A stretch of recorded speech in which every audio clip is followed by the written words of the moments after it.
How's it going, Bill? Great, Kev. Good to see you, brother. Happy Memorial Day a couple of days ago. Yeah, happy late Memorial Day. We didn't do a Memorial Day show. Bill actually wanted to, and I said I want to take the day off and relax a little bit. Got to do the things you got to do. Got to have some family time. So good for you. And so for everybody, all of the podcast listeners, happy late Memorial Day for you guys. We appreciate you being a part of us. We appreciate you supporting not just the podcast, but this great country of ours. And what a wonderful.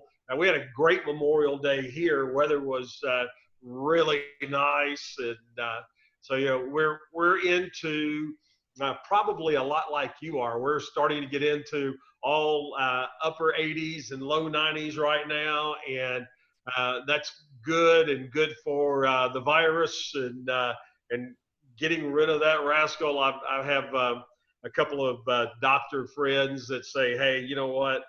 They can say whatever they want to say, but if it's a virus, they do not do well in hot weather. That may not be all it takes to eradicate it, but that's going to be a big help for all of the southern, western, southwestern states. Hitting that hot summer is going to help a lot in getting this thing. And our numbers have not changed hardly at all. They've kept a very slow rate. I saw a report on the television about, the numbers in Texas spiked. It's crazy. And I was like, And I went to the state of Texas site and was like, yeah, that's not what the state is saying. And the death toll is very, very, we've got 1,500 so far. So in about 90 days, 1,500, which is horrible. But we also have 28 million people. Yeah. So there's probably been, in a normal year, probably more people than that would have been killed on the highway in Texas. But I regress. Let's just. As for weather, it's been great here. It's actually been 80s and 90s here for the last couple of months. It's Florida. And what's interesting for people who aren't in Florida is they actually have an official start of hurricane season. So hurricane season starts in 5 days. We're 5 days out from hurricane season. And one of the things that they do is, and it's coming up this weekend, is they do a tax-free week. And so you can buy anything in that week for no taxes. No sales tax, yeah. Yeah. We do that, and I don't know when it is. What's that? We do that here, and I don't know when that is.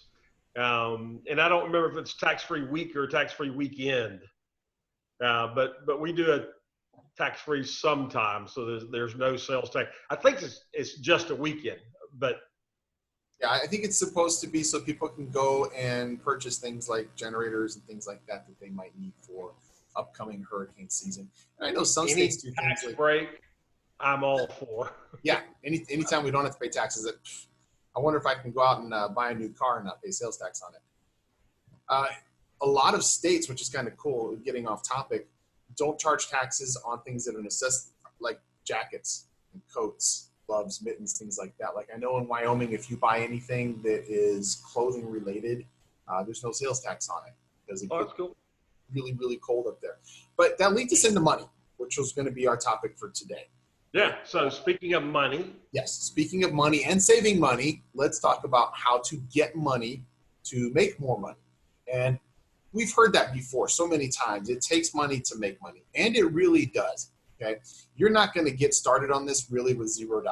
Whatever you do, whether you're using real estate investing to make your first initial nest egg to invest in real estate, or whether you're coming into this with money that you saved or your IRA or anything else, you have to have money to invest in order to make more money. It's like people call it seed capital, and whether it's money out of your own pocket or money out of somebody else's pocket, it really is like a seed. You're planting it and growing a money tree. And the better you tend your money tree, the more money you're going to be able to get from that money tree. So, my history, I spent many years, 10 or so, with Robert Allen as a lead speaker for him, and Bob wrote the books Nothing Down. Well, there was so much confusion from time to time. People would go, well, how do you buy property with no money? And we finally just got to the point of saying, look, it's not no money. It's that it doesn't have to be your money. Yeah. It could be somebody else's money. Now, every now and then you may run across a deal, very rarely, that you can get into for $100. And I hear guys that say, oh, I secured this contract for $1. Let me warn you, don't ever do that, because if somebody gets squirrely in the contract, it will not hold up in court for $1. The legal system in the U.S., the court system, requires that for a contract to be valid, it has to have an exchange of value, which doesn't necessarily mean money, but an exchange of value of at least $100. So you can swap something, and if both of you agree that's worth $100 or more, then there's not going to be a problem. But if somebody gets sideways on a deal that you're in, and you've paid $10 down and you paid $1 down, then you're going to lose, because if they take it to court, the court will not uphold a non-fair exchange of monetary value and anything less than $100 in a real estate contract, whether it's hard asset or cash, is not accepted as fair exchange for entering into a contract. So do $100, just cover yourself. There aren't really too many real estate transactions you can get into that aren't going to be worth more than $100. So invest. Well, I mean, yeah. So the other thing is that when we're starting to talk about money, then this was the whole Robert Allen thing. It doesn't have to be your money. That was the key thing. If you think back of all the Carlton Sheet stuff, and his was Nothing Down, and Bob was Bob was Nothing Down, and he was something else. Bob was Nothing Down. What was Carlton's called? Carlton also did No Money Down. No Money Down. Yeah. So Nothing Down was Bob. No Money Down, Carlton. But it never meant that there was no money involved in the transaction. So we have to look at, Kevin and I can go into a deal together. He could be selling me a piece of property, and we can agree that I'm going to give him $5,000 down to take this property over. There's a lot of ways to do it very inexpensively, but if the seller's not getting some compensation out of it, what is the advantage for the seller to do business for you? So when a seller looks at, hey, I want to sell this house to Bill, but he didn't want to give me any money, the likelihood is you're not going to get that deal. Then if you turn around, and if I were to go to one of my private lenders and say, hey, here's the deal I'm doing. I need $10,000 for it. I'll pay you 12% interest. We'll do a 12-month note, monthly payments. Now start to think about where that puts you in the transaction. So if I've borrowed the money, maybe I borrowed this money from Kevin, and so I'm paying him 12% simple interest, and I'm paying him monthly payments on $10,000. So I'm paying him $60 a month, something like that, in interest. So 10% or 12% on 10,000 would be $1,200. So $100 a month in interest. And then if we agree on sometimes you'll have a principal piece in there or not, but he's getting a payment. So it's a good deal for him. Where are your people going to go and get 12% or better? Oh, I can go to the stock market. Yeah, you can. You can also walk away from the stock market going, wow, I just lost 50 grand. I lost it today. I lost it in the last matter of hours. So when you talk to people about private money, put it in the perspective of where are they going to go to get the type of return that you're earning. And I would caution you, don't be cheap. Oh, Bill, I can get it for 6%. Maybe from a bank, and if you can, jump all over it. But if you're going to a private investor and you're trying to squeeze that investor down on the interest rate because you think it's going to make some big difference in your life, and it's not, but you think that's going to happen, here's what's going to happen. They may let you squeeze them on this deal. But then another deal comes along and it's not your deal. It may not even be a real estate deal. It may be some other, they may decide to invest in a Subway. And if they do that, you're now a commodity.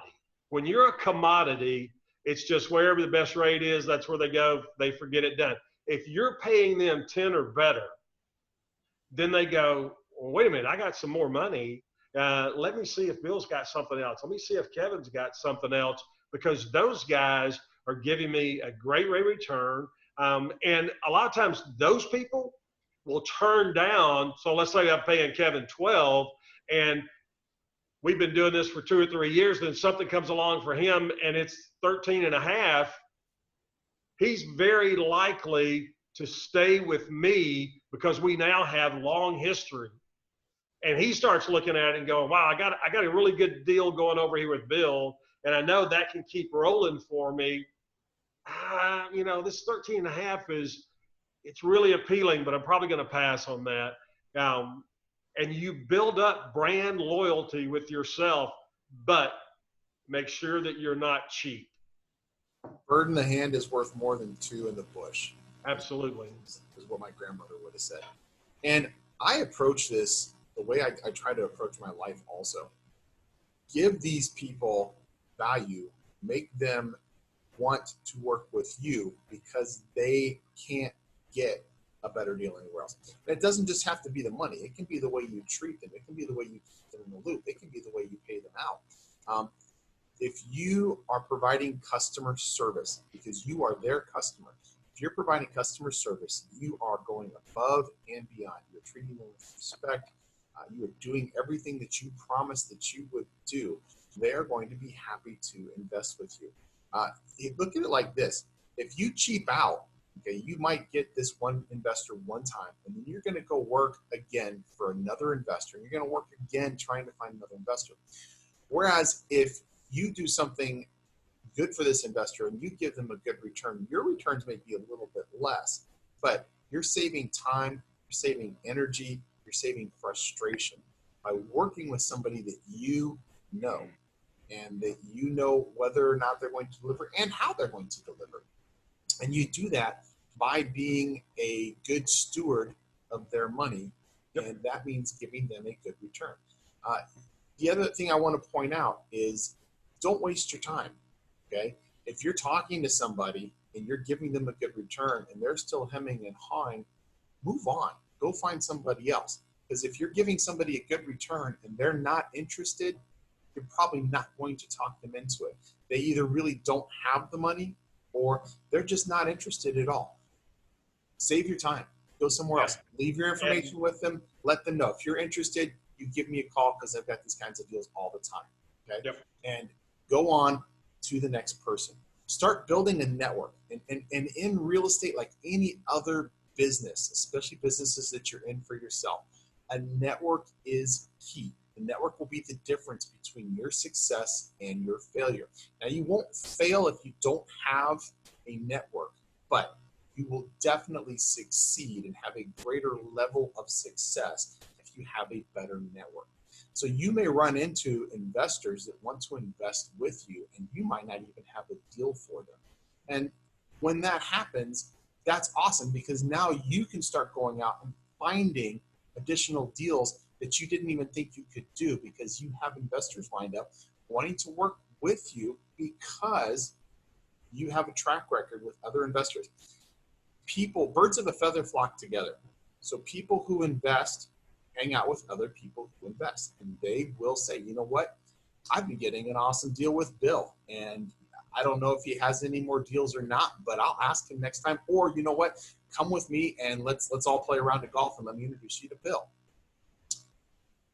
Be the person that they want to work with. Yep. So a couple of points. One last thing on the cheap before we put that to bed. Easiest thing to do when you start thinking about, Bill's saying I should pay 12. I know I can pay 7 over here.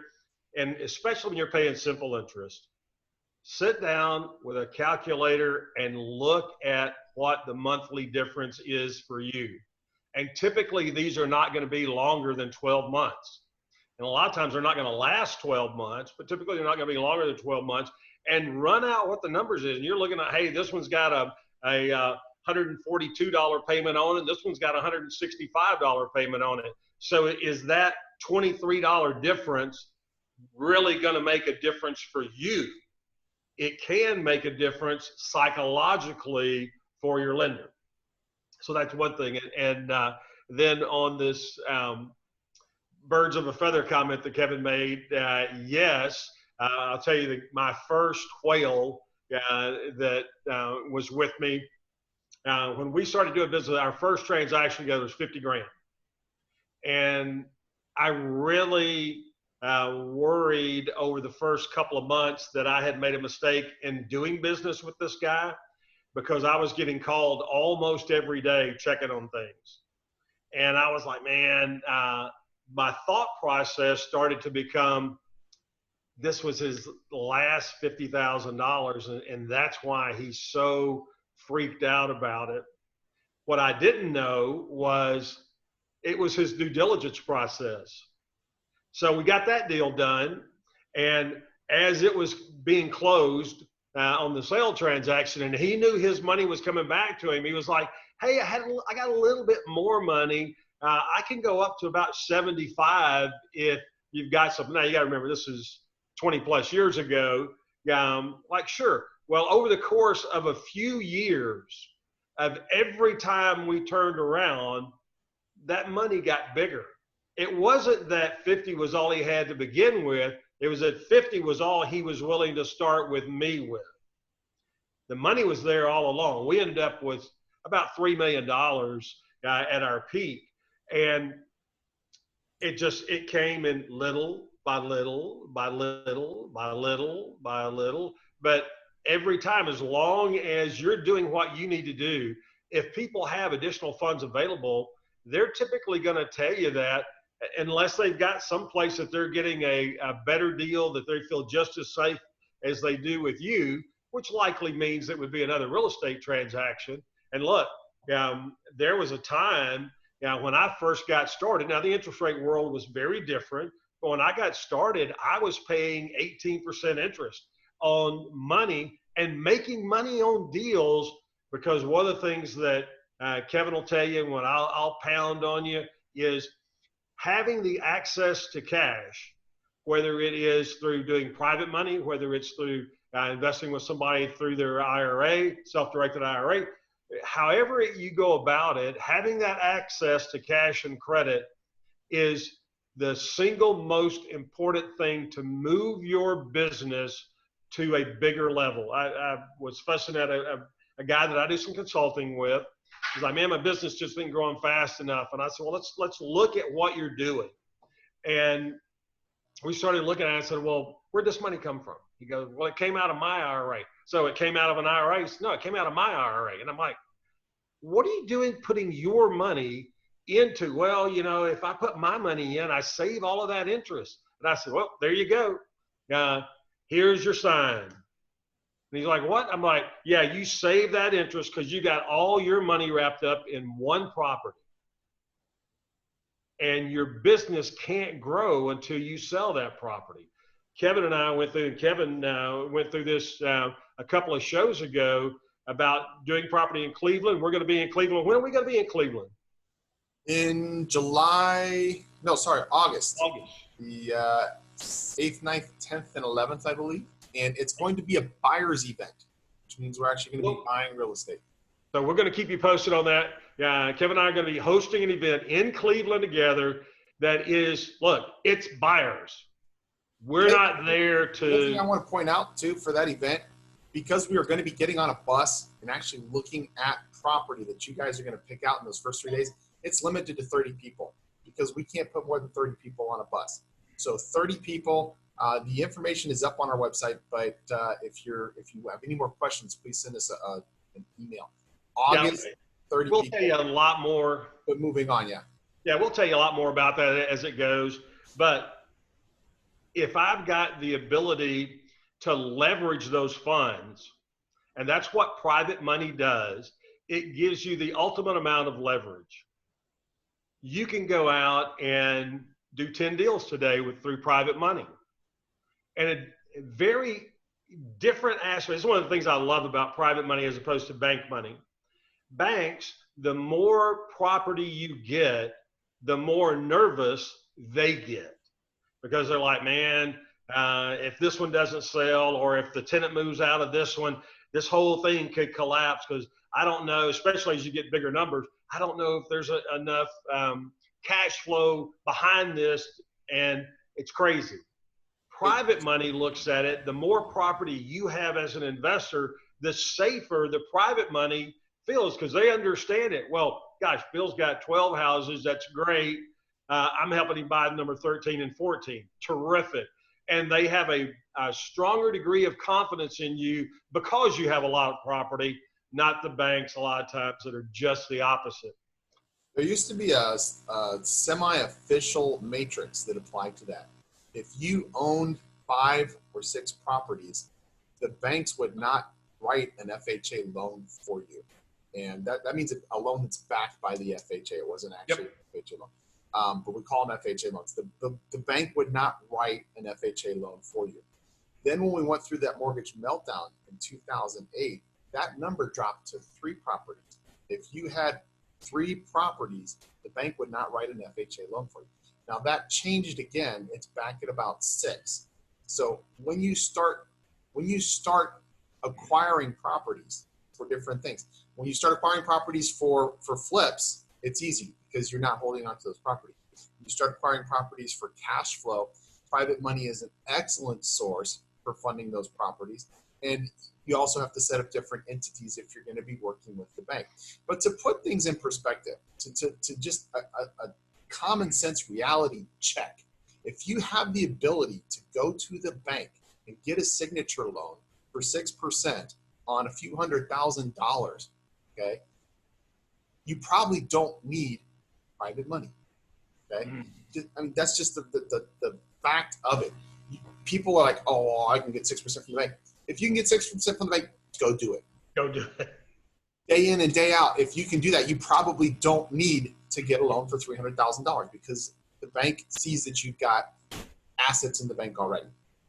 It's the people who are starting who don't have the assets in the bank. They're not going to be able to do that signature loan. Now, you can get a loan, a real estate loan. You can get an investor loan from the bank and other lenders. But again, you're going to have a limit. The bank is going to say, well, you're overextended because you got this loan with us already and your income doesn't match. And this and that. They don't look at it from a investor's perspective. Okay, your private money lender is looking at it. This is a return on investment. This person seems to know what they're doing. They are eager to take care of me. They are being very open with all of their disclosures. They're inviting me to come by the property and take a look at it any time. I can take a look at what's going on with the money that I put into the account. We're talking about, again, common sense. So if you're really thinking you can go to the bank and get 6%, awesome. This topic doesn't apply to you, and you probably don't need that long. The rest of us, or the rest of the people who are just starting out, they need that access to private money. And let's talk about where to find those investors, Bill. So, and before we get through with this, I want to revisit the numbers that we talked about in Cleveland, because I did some other calculating on that I want to make sure that we share with everybody before we finish today up. So where are you going to find private money? Private money is available, and if you look at what's going on in the stock market right now, and you look at what's going on generally, there's money everywhere. Yeah, there's a whole bunch of people freaked out. There's a whole bunch of people that have gotten laid off or lost their job, but a ton of those people are coming back to work. Now, that doesn't necessarily mean they're going back to the same job they had before all this craziness happened. It means that they are now available to get back into the marketplace in most states. I think 43 states or is it now we're at 48 or 49 that are in some form of open. Yeah. And a lot of states like Florida, Texas are close to wide open again and will be very shortly. We're at 50% on the restaurants, but most of them that you go to, it's like, okay. So jobs are becoming to be available to go back to. So most of those people that got laid off are going to have a job somewhere else. Remember the job crunch we had prior to this. That didn't change. We're still going to have a high demand for jobs. So when you're out there looking for private money, don't underestimate anybody. Just ask, excuse me, just ask. Now, I'm going to give you a quick script. I wrote this back in the late 80s when I was in investment banking and was dealing with private money, a lot of it trust money, a lot of it ended up being high net worth individuals. For whatever reason, I ended up with a lot of doctors and surgeons that I dealt with. So it was necessity to be able to have a very short, pointed conversation that got all the points across that needed to be gotten across. So I ended up developing over years and adjusting it along till we had it where it's, I call it the solid gold money script, because that's what it is. It's solid gold. And the script is this, and I'll just use Kevin as my sounding board here. Hey, Kev, I know this isn't for you, but who do you know that might be interested in earning 10 to 12% of their money secured by a first lien in real estate, short term, 6 to 9 months? Now, that's typically about 15 to 16 seconds, depending on what speed you speak at. And when you get to the point I would say that sounds awesome. Let's do it. You got to remember, get to that point, you're presenting this to, they're not real estate investors. Yeah. They're doctors. Yeah. They're lawyers. You're talking to other real estate, non-real estate people. Right. They are looking for a place to invest their money. Yeah, and there's a ton of funds out there, especially in retirement accounts, that people are going, I don't know what to do with it. I've got it in this mutual fund, or you'd be shocked when you start doing this, how many people have a nice nest egg in retirement and $100,000 of it is not invested in anything. Well, I hadn't decided what I'm going to do. It's just sitting there. And you're just like, wow, in what universe is just sitting there do you good? It's not how you grow funds. And they're just getting literally 1% or 2%. I mean, if they're getting 3%, that is phenomenal on their money. They're not getting 12%. They're not getting 15%. So if you can show them how you can take that, and here's the other thing to remember. Somebody can invest their IRA or their 1041 into one of your projects, as long as you make that IRA or that 1040 your partner in that, so that you're paying returns back into that. So it doesn't necessarily have to be that big fish. It doesn't have to be the doctor or the lawyer. It can be somebody who is sitting on an IRA or a 401k, and needs to put that money someplace to earn more money for their retirement. And it always comes up when I'm doing events, we start talking about private money. It always comes up, well, can I have more than one investor? Well, the technical answer to that is yes. In most scenarios, especially single family, there's no need to have more than one investor per property because you're not dealing with that much money. And when you start talking to people about this, it changes your perception of the money that's in the marketplace. There is so much money in our marketplace that I've been doing this forever. I think I've been around since right after dirt was created, and I still get amazed at how much money there is in the market. So when you start talking to people, you're going to find that there's this massive amount of funding available out there. The bridge you have to cross is, where is your personal credibility? So if you're working with somebody like Kevin or me, then what you're going to find out is that you can borrow our credibility because we're working together. Now, if you're brand new and you're out there on your own, the deal itself is going to create some credibility for you. And that's all the money is looking for. They want to know that you're credible. They want to feel comfortable that they're going to get their payments, they're going to get their principal back, And that's what real estate does for them. It gives them that comfort that, hey, in a worst case scenario, I can go foreclose on this investment and take this piece of property back that has been bought typically at a discount, may or may not have had a ton of work done on it. And I have a safety net in a worst case scenario. And I could fire sale that property and typically get all of my cash back plus whatever interest that I was owed. And that's the worst case. Yeah. So And when you it's start because looking we're at, talking about a tangible investment. We're not Yep. talking about stocks. We're not talking about bonds. We're talking about a tangible investment that the investor, if the investor is local, can literally, and you should invite them to come by and take a look at the property. In fact, it was just a show or two ago that Bill actually had to blow right after the show. He had to go out and he had to meet with an investor at a property. Make your investor comfortable. Yeah. Full disclosure. If you're putting these things into an LLC or a series LLC, as Bill is doing, have a bank account. Don't make them the signatory on the bank account, but allow them access online to see how much money is in there, and let them know this is what we took for a draw for the contractor. This is what we took for materials. This is what we took for what. Let them know.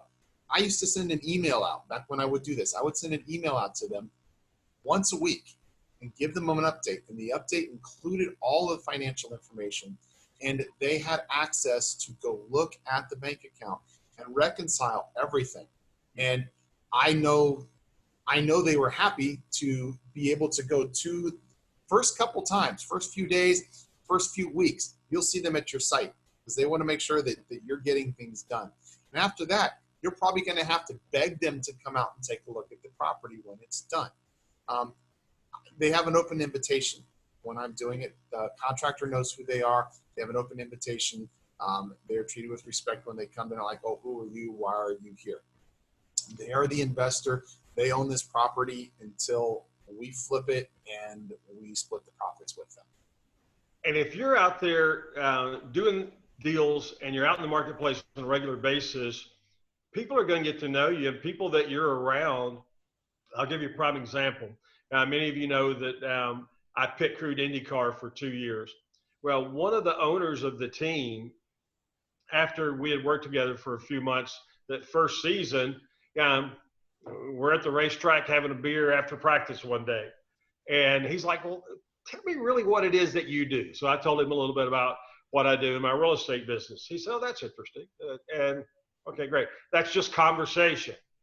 Well, we get to the next week, we're at a different track.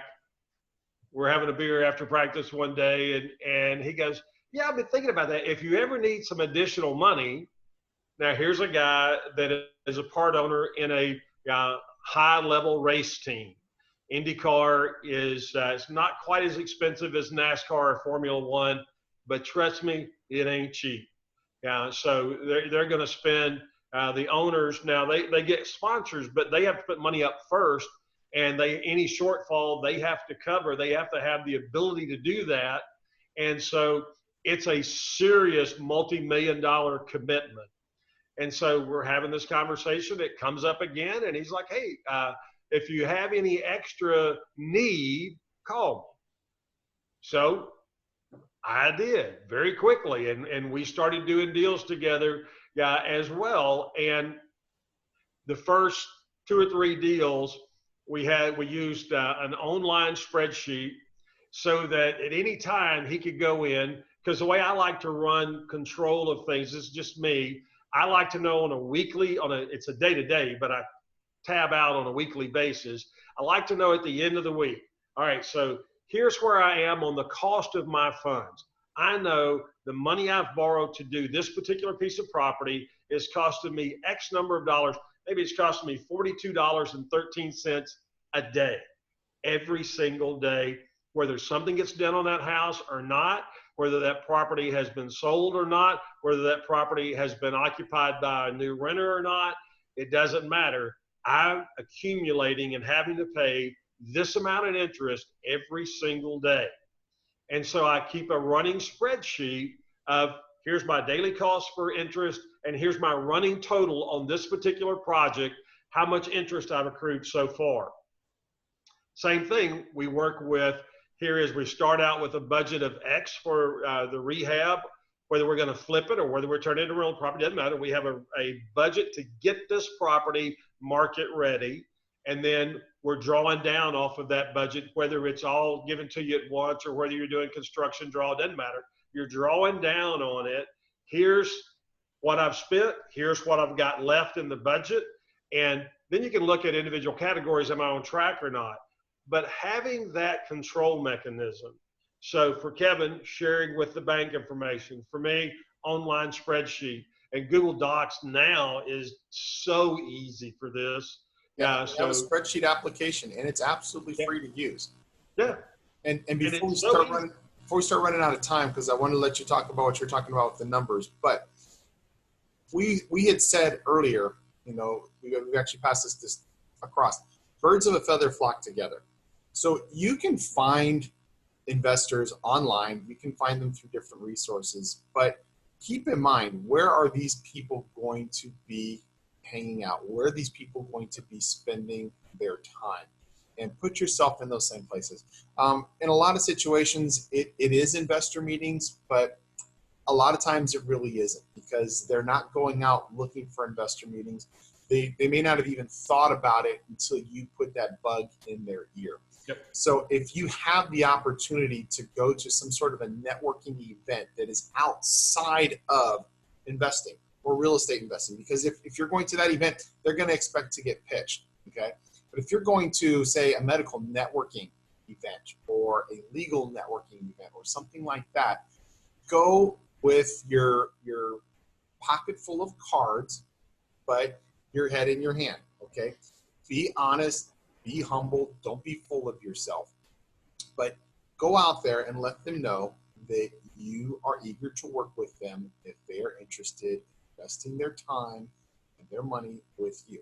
And once you have some income, honestly, and I say this and maybe people wouldn't agree, but, and I love doing this. I love hanging out at the country club. I love hanging out at the yacht club. I mean, my wife can tell you, we go to the yacht club just to have lunch and dinner, okay?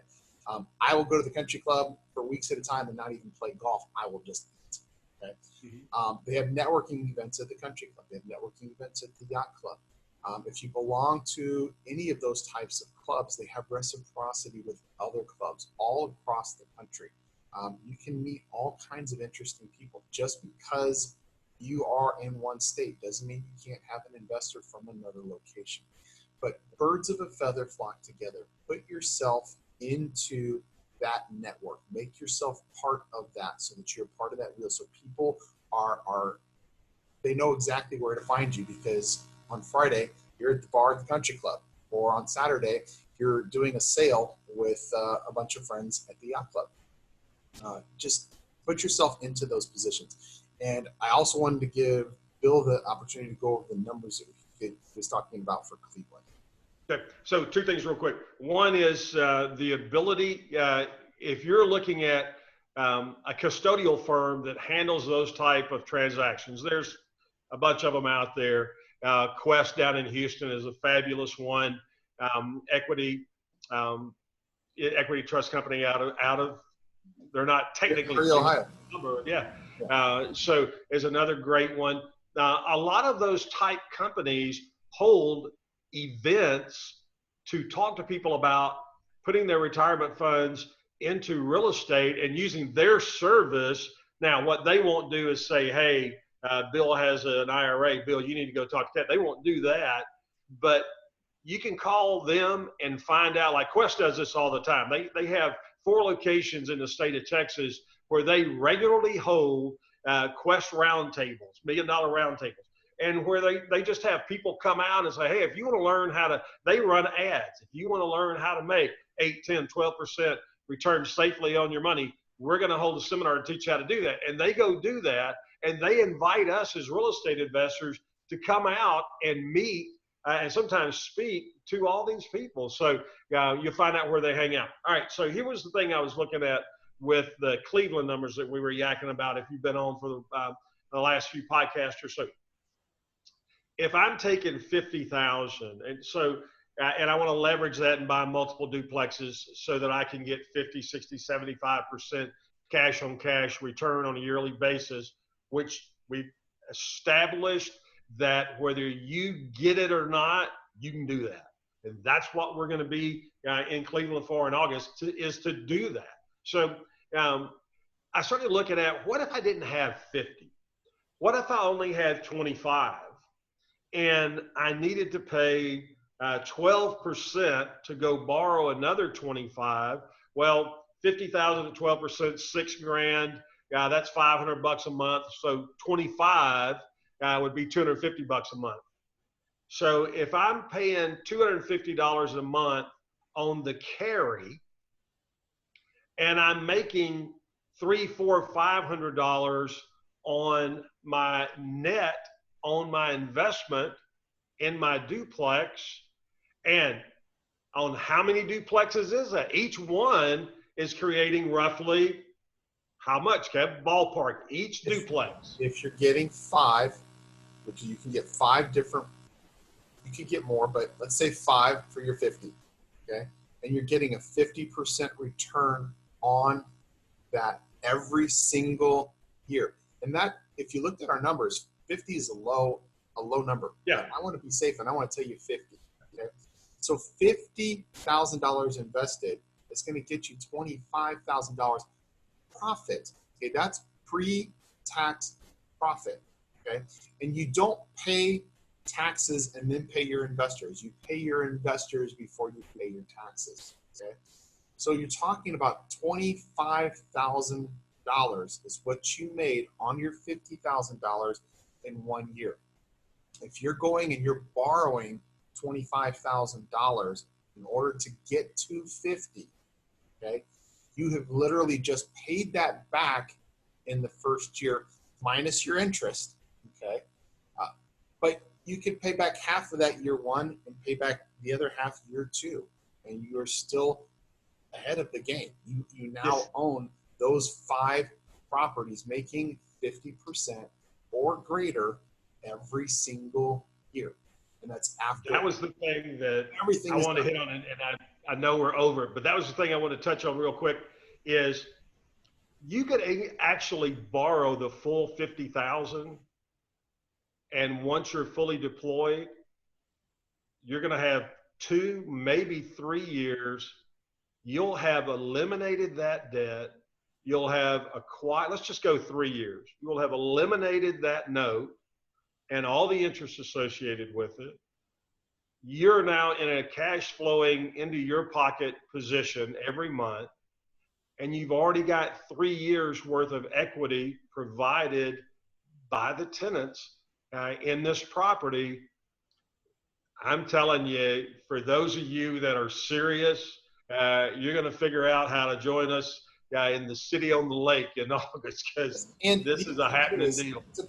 To put things into perspective for people who didn't see that podcast yet, okay?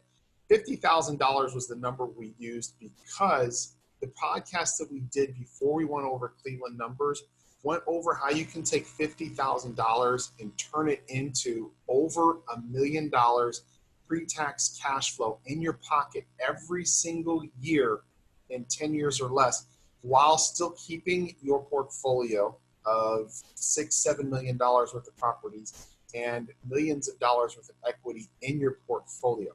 So that's where that $50,000 number is coming from. You don't have to go to Cleveland with $50,000. If you have $100,000, you can do that in 5 years. If you have $25,000 or $20,000, you can still get started. The $50,000 is relative to the discussion that we were having. If you want to get for example number $10,000, go to Cleveland and get started. A lot of people start with one property. Mm-hmm. Whatever it is you have, don't wait. Get started. The $50,000 number, though, was a number that we were throwing around for the previous podcast that led up to that.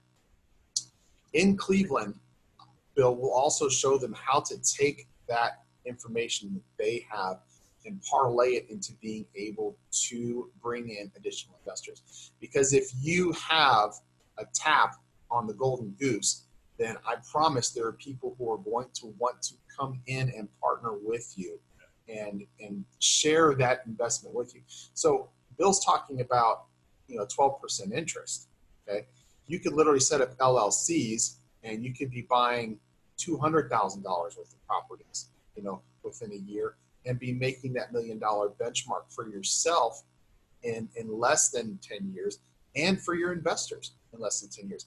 How anxious would your investors be to drop money into a scenario where they could be making $1 million? So let's say they invest $100,000. They're making that same $1 million with you. They're making it in 10 years. That's significant for somebody. That is. And look, we're going to talk about this a lot more because, and we're running over today. We're going to talk about it a lot more because it is who we are, and both of us have such a firm belief in you've got to build your net worth, and there's nothing that's happened in our lifetime that reiterates this more importantly than what we are going through right now.